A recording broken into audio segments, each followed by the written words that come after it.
قلتي لينا بلي تزاق بالغزه، علاش ما كتهضرش على الناس ديال تازا اللي ما عندهمش الماء واللي ما عندهمش الضوء واللي ما عندهمش البنيه التحتيه واللي ما عندهمش السبيطارات؟ ها علاش ما كتهضرش على الحقوق ديال الامازيغن؟ علاش ما كتهضرش على ايت بوك مازك شولا ايت بوك الماز اللي ما عندهمش الضوء، ما عندهمش الكونيكسيون، ما عندهمش الطريق، ما عندهمش السبيطارات؟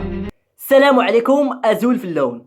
غزه بينات الحقيقه ديال الزعماء وحكام العرب بالخونه المنافقين. غزة بينات الحقيقة ديال الأمم المتحدة والمنظمة الدولية وحقوق النساء والحقوق الطفل والحقوق ديال الإنسان. بينات بلي هادشي كامل غير كذوب وغير نفاق وغير وهم. نعم، غزة بينات الحقيقة ديال هاد العالم المنافق أخوتي المغاربة. وفي المغرب أخوتي ملي بدات هاد الحرب ديال غزة ظهر واحد السيد اللي سميتو احمد الشرعي اللي كتب واحد المقال في واحد الصحيفه اخرائيليه، والعنوان ديال هذا المقال هو كلنا اسرائيل. وقال في هذا المقال بلي المغاربه راه عزيزه عليهم اسرائيل وبلي المغاربه راه متعاطفين مع اسرائيل. وملي بحثوا الناس لقاو ان هذا احمد الشرعي ماشي انسان عادي، وبلي راه عنده واحد الامبراطوريه اعلاميه كبيره في المغرب بحال ميد غاديو والاحداث المغربيه وكيفاش واحداث فيو. يعني السيد عنده بزاف ديال المنابر اعلاميه في المغرب.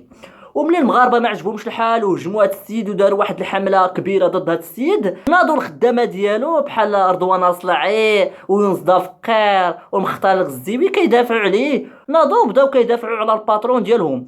وايضا غادي يبانوا شي خماسه ديال اسرائيل بحال احمد تاغلا، احمد عصيد وبولحياه محمد الفيزازي وعبد الحق كولاب وبزاف الصنايبي. هاد الناس هادو اللي غادي يناضوا حتى هما وغادي يدافعوا على اسرائيل وغادي يقولوا بلي اسرائيل راه مزيانه. وهاد الخدامه ديال احمد الشرعي وهاد الخماسه ديال اسرائيل غادي يديروا واحد الشعار اللي هو تزاق بالغزه. وهاد الناس هادو قال لك نعم سيدي بلي تزاق بالغزه وبلي خصنا نهضروا على تا مغربي ديالنا وبلي خصنا ندافعوا على الوطن ديالنا وبلي المغربي اولا وتا الوطنيت وتا مغربيت وتا صهيونيت ويزيد الوطن ديالنا هو الاول. قلت مع راسي اودي هاد الناس واقيلا كيقولوا بصح، اجي نتصنت لهاد الناس هادو ونعرف علاش كيهضروا.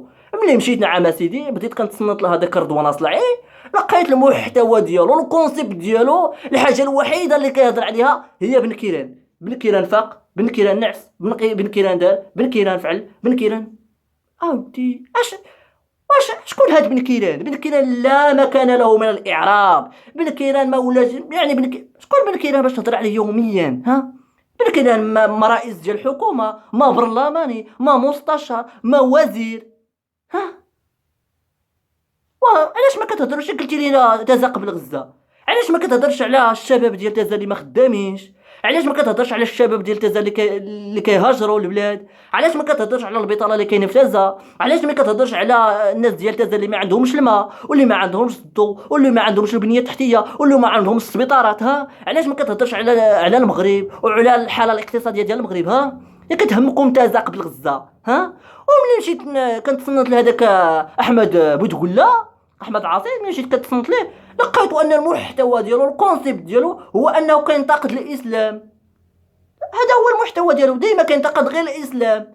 يا قلتي لينا بلي تزاق بالغزه، يا قلتي لينا بلي انت كتهتم بالوطن ديالك وبلي راه المغرب اولا. هضر لينا على المغرب. يا قلتي بلي انت امازيغي وبلي الهويه الامازيغيه والطريق الامازيغي. علاش ما كتهضرش على المغاربه؟ ها علاش ما كتهضرش على ايمازيغن؟ علاش ما كتهضرش على هاد ايمازيغن هما؟ علاش ما كتهضرش على الحقوق ديال ايمازيغن؟ علاش ما كتهضرش على ايت بوك مازك شولا ايت بوك الماز اللي ما عندهمش الضوء، ما عندهمش الكونيكسيون، ما عندهمش الطريق، ما عندهمش السبيطارات؟ علاش ما كتهضرش عليهم؟ علاش ما كتهضرش على الحقوق ديال ايمازيغن راه خصهم حقوق. ايمازيغن راه باغيين السبيطارات، باغيين الطرق، ما باغينش الهويه، ما باغينش تيفيناغ، ما باغينش درابو. يا قلتي لينا انت كيهموك ايمازيغن. احنا الاخوان هاد الناس هادو ما كتهمهم لا تزال وزا. هاد الناس هادو ما كتهمهم لا تزال وزا. هاد الناس هادو عبارة عن خماسة ديال إسرائيل. هاد الناس هادو عمال إسرائيل فقط.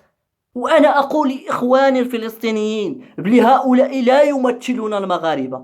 أخوتي الفلسطينيين هادو ما كيمثلوش المغاربة، هادو حاشا ولله يمثلوا المغاربة. المغاربة ديال بصح هما اللي كيخرجوا يوميا في مسيرات مليونية للدعم ديال فلسطين. المغاربه ديال بصح هما اللي كيخرجوا المسيرات والمظاهرات، وراه مغاربه مسلمين ومغاربه راه كيهتموا بالقضيه ديالكم، ومغاربه كتهمهم الامه ديالهم وكيهتموا بالقضايا ديال الامه ديالهم. المغاربه كيعتبروا القضيه الفلسطينيه هي قضيه مهمه، وبلي راه الاجداد ديالنا المغاربه مشاو جاهدوا وساهموا في الفتح ديال القدس مع صلاح الدين الايوبي، وقال عليهم صلاح الدين الايوبي مغاربه رجال، وسمى احد الابواب ديال القدس على الاسم ديال المغاربه. اي اخوتي راه كاين واحد الباب سميتو باب المغاربه في القدس، هادو هما المغاربه ديال بصح. اما هادو راه عباره عن خماسه والخدامه ديال اسرائيل. الخدمه ديالهم هي انهم باش يوصلوا الدماغ ديال المغاربه وباش يغسلوا الدماغ ديال المغاربه، وباغيين المغاربه يقبلوا ويتطبعوا مع اسرائيل. هذه هي الخدمه ديالهم. وختاما اقول للمسلمين: كفى من السكوت، كفى من الخذلان والخيانه، وبانه الا بقيتوا ساكتين وخايفين فراه في المستقبل القريب غادي يوقع لكم بحال هادشي اللي كيوقع حاليا للفلسطينيين او اكثر. سنعيد المجد يوما لديار المسلمين، ونقيم العدل إنا جند رب العالمين. سنعيد المجد يوما لديار المسلمين، ونقيم العدل إنا جند رب العالمين. انصر الحق إلهي يا إله العالمين. برجوع المجد كنا نسعى النصر المبين.